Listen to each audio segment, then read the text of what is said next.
Hello student, today हम पढ़ेंगे फॉर्मूले ऑफ सिंपल कंपाउंड, है ना।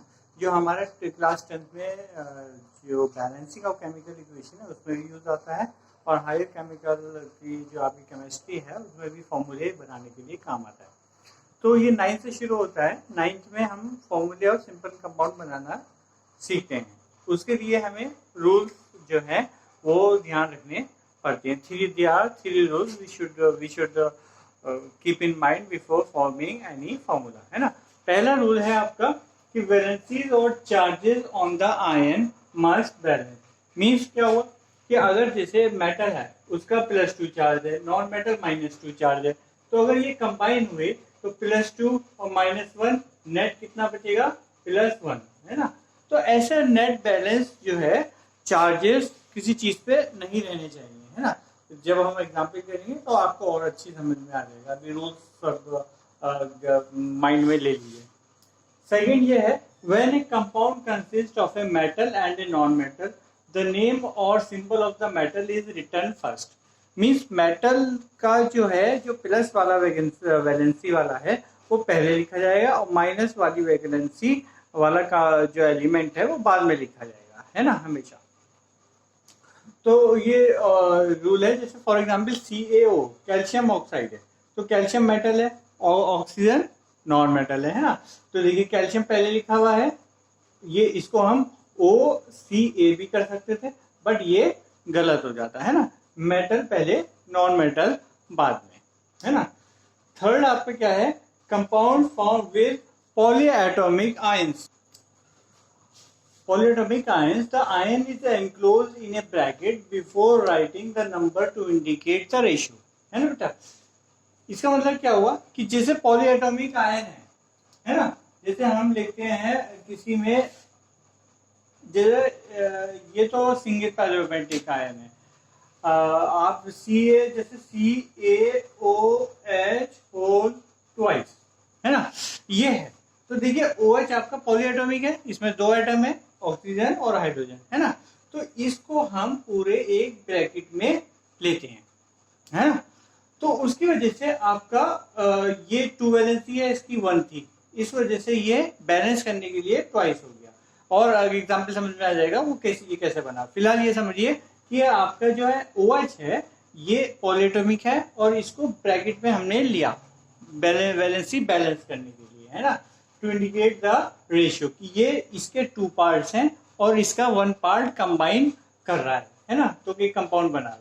लेकिन अगर आपका ये इसकी वैलेंस पार्ट 1 है, इसकी भी वैलेंसी 1 है, तो आपका फिर ब्रैकेट नॉट रिक्वायर्ड। जैसे Na पे +1 और OH में -1, तो ये दोनों 1 कैंसिल हो गए, तो अब ये इसमें ब्रैकेट की जरूरत नहीं है। ठीक है, अब हम एग्जाम्पल करके इन सबको इलेबोरेटली समझते हैं विद एग्जाम्पल्स।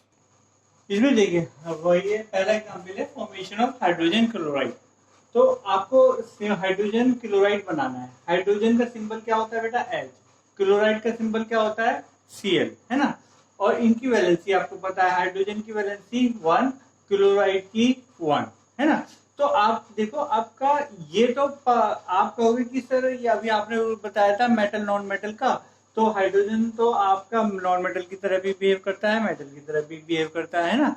तो जब ये इसके कंपैरिजन में कर रहा है, क्लोरीन के कंपैरिजन में, तो क्लोरीन तो पक्का नॉन मेटल है ना। तो इसकी वजह से ये एज ए मेटल बिहेव करेगा, है ना।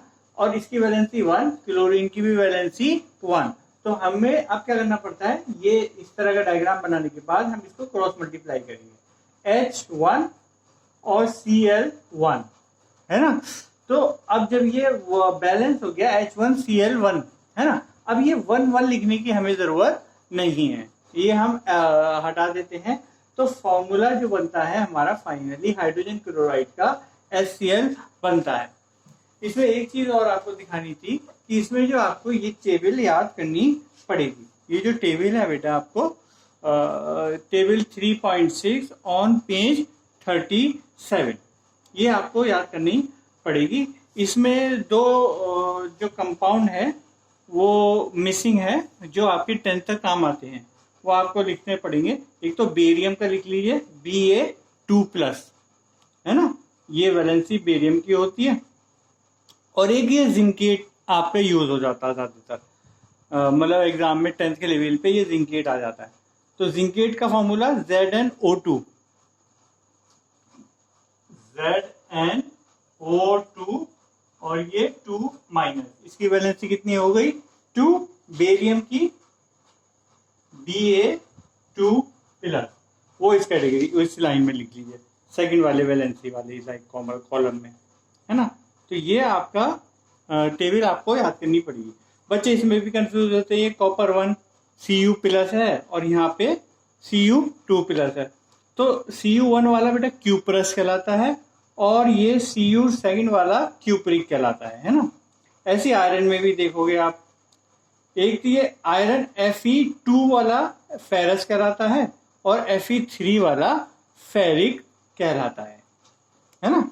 तो इस तरह से ये भी टेबल आपको याद करनी पड़ेगी। नेक्स्ट एग्जाम्पल हम देखते हैं। नेक्स्ट एग्जाम्पल देखिए हाइड्रोजन सल्फाइड। तो उसी टेबल से जो अभी हमने पहले बताई थी हाइड्रोजन सल्फाइड, ये आपने न सल्फाइड का फॉर्मूला लिख लिया, हाइड्रोजन का लिख लिया, नीचे इनकी वैलेंसी लिख ली 1 और 2, फिर क्रॉस मल्टीप्लाई कर दिया। तो ये क्या हुआ H2S1, H2S1, ये पहले लिखा जाएगा H2S1, 1 लिखने की जरूरत नहीं। तो फॉर्मूला बना आपका H2S, ठीक है बेटा। नेक्स्ट देखिए मैग्नीशियम क्लोराइड बनवा रहे हैं, तो वैसे करेंगे, मैग्नीशियम का सिंबल Mg, क्लोराइड का सिंबल Cl, इसके नीचे 1 माइनस की वैलेंसी, इसके नीचे 2 की वैलेंसी, क्रॉस मल्टीप्लाई कीजिए तो ये Mg1 आ गया, Cl2 आ गया, है ना। तो ये आपका Mg1Cl2 फॉर्मूला बना और 1 एक्सक्लूड कर देंगे तो ये आपका फॉर्मूला MgCl2 बना, है ना। तो देखिए इसमें जो फर्स्ट रूल था कि वैलेंसी बैलेंस होनी चाहिए, तो वैलेंसी बैलेंस हो गई थी। Cl Mg की कितनी वैलेंसी थी 2, है ना। Cl की अब कितनी हो गई, एक तो थी इसके और ये 2 ले लिए जा रहे हैं, तो 2 इंटू वो -1 कितना हो गया -2 और इसका +2, देखिए कैंसिल आउट हो गया तो 0 के बराबर हो गया, है ना। तो इसकी वजह से आपका जो है ये फर्स्ट रूल जो है आपका पूरी तरह से अब एक्सप्लेन किया जा सकता है। अब हम आते हैं अपने फर्स्ट और सेकंड दोनों आ गए, क्योंकि देखिए मेटल ये पहले, नॉन मेटल बाद में लिखा जा रहा है, अभी तक जितने एग्जाम्पल बचे। अब हम पॉलीएटॉमिक वाले केसेस पर आते हैं। देखिए इसमें हमारा बना है सोडियम नाइट्रेट बनाना है, तो सोडियम का फॉर्मूला सिंबल जो है सोडियम हो गया और नाइट्रेट का सिंबल ये हो गया, नीचे इनकी वैलेंसी, नाइट्रेट के नीचे नाइट्रेट, सोडियम के नीचे सोडियम की वैलेंसी, है ना। मेटल है तो पहले लिखा जा रहा है।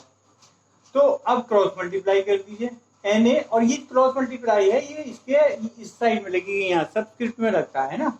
और ये भी इसके, अगर ये देखो पॉलीएटॉमिक है तो इसको हम करने से पहले यहाँ पे 1 लिखेंगे, तो हम जैसे Na1 और ये पूरा ब्रैकेट 1 ले रहे हैं, Na1 NO3 1, है ना, 1 1 बराबर कर रहे हैं चार्जेस को, आयंस को बराबर कर रहे हैं। तो अब ये जो है आपका, इसलिए 1 1 हटा दो तो ये आपका NaNO3 आपका इसका फॉर्मूला बन जाता है। देखिए इसमें कैल्शियम हाइड्रोक्साइड जिसका हमने एग्जांपल दिया था वो यहाँ पे केस आ गया, कैल्शियम का सिंबल लिख लिया, ऑक्साइड का, हाइड्रोक्साइड का सिंबल लिख लिया, इसके नीचे इसकी वैलेंसी लिख ली 2 + 1 -, है ना, क्रॉस मल्टीप्लाई कर दिया तो ये आया। देखो ये पॉलीएटॉमिक है तो इसलिए इसको ब्रैकेट में लिखेंगे, यहाँ पे भी देखो ब्रैकेट में लिखा Ca1 और OH क्या होल ट्वाइस, है ना, और 1 लिखने की जरूरत नहीं, 1 को आप एक्सक्लूड कर दीजिए तो CaOH होल ट्वाइस आपका ये फॉर्मूला बन जाता है, ठीक है बेटा। इसमें देखिए अगर आपका ये पहला वाला भी पॉलीएटॉमिक है, ये भी पॉलीएटॉमिक है, इसमें क्या करेंगे, इसमें भी वही करेंगे बेटा, अलग कुछ नहीं है, वही पैटर्न है। तो उसमें देखिए NH4 अमोनियम का ये सिंबल होता है, सल्फेट का ये होता है, अमोनियम के नीचे इसकी वैलेंसी लिखी है, SO4 के नीचे इसकी वैलेंसी लिखी, क्रॉस मल्टीप्लाई कर दिया, तो इसको भी ब्रैकेट में लेंगे, इसको भी ब्रैकेट में लेंगे और वैलेंसी कर देंगे, वैलेंसी का रेशियो शो कर देंगे, है ना। उसके बाद 1 हटा देंगे, 1 हटा देंगे तो इसका ब्रैकेट की जरूरत नहीं है, फिर जब 1 वैलेंसी है तो इसके ब्रैकेट की जरूरत नहीं, जो आपको थर्ड केस बताया गया था, तो इसलिए ये ब्रैकेट हट जाता है, ये ब्रैकेट रह जाता है बस, है ना। तो ये आपका कंप्लीट हुआ। एक केस और है जो क्रिटिकल हो जाता है कभी कभी, तो नंबर कटवा सकता है, तो उसको हम और पढ़ लेते हैं, ठीक है बेटा। इसमें देखो फॉर्मूला ऑफ कैल्शियम ऑक्साइड बनाना है, तो करेंगे वैसे ही आपको। यहाँ पे बेटा कई बार वैलेंसी भी आ जाता है, वैलेंसी है तो वैलेंसी लिखोगे आप, चार्ज हो तो चार्ज, वैसे इसका कोई फर्क नहीं पड़ेगा, है ना आपको। और मार्क्स में वो ये चीज जो है आपका ये पार्ट जो है मार्क्स फेच कराएगा, और इसके बाद स्टेप मार्किंग में ये करेगा जो है मार्क्स लाएगा, और बाकी फाइनल बाकी रिमेनिंग मार्क्स ये फॉर्मूला जो फाइनल रिजल्ट है वो आपको मार्क्स फेच कराएगा। तो इसमें देखिए आपका Ca कैल्शियम का Ca फॉर्मूला हो गया, ऑक्साइड का हो गया, इसकी चार्ज 2 प्लस, इसका चार्ज 2 माइनस, है ना। तो अब देखिए क्रॉस मल्टीप्लाई करा तो आप किस फॉर्मूले पे आओगे, Ca2O2 पे आओगे, है ना। आप कहोगे सर ये तो Ca2O2 फॉर्मूला बन रहा है ना। तो अब जब ये 2 दोनों आ गए, है ना, तो जब ये दोनों आ जाते हैं तो आप इसको सिंप्लीफाई करोगे, जैसे आपका सिंपलेस्ट रेशियो में होता है ना, नो कॉमन फैक्टर होनी चाहिए। तो ये आपका को प्राइम होने चाहिए एक तरह से, जो आप मैथमेटिक्स में पढ़ते होंगे को प्राइम।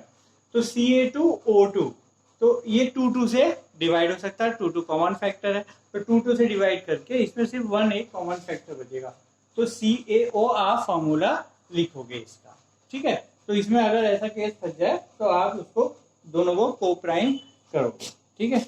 और आई थिंक इसके बियॉन्ड आपका जो है फॉर्मूले, जो उस टेबल को याद कर लीजिए, और वो टेबल याद करने के बाद आपका सारे क्वेश्चन हो जाते हैं, ठीक है बेटा, और कोई केस नहीं आता। हैव ए नाइस डे, और वीडियो को शेयर कर दीजिए और लाइक कर लीजिए और चैनल को सब्सक्राइब कर दीजिए, ठीक है। Thank you.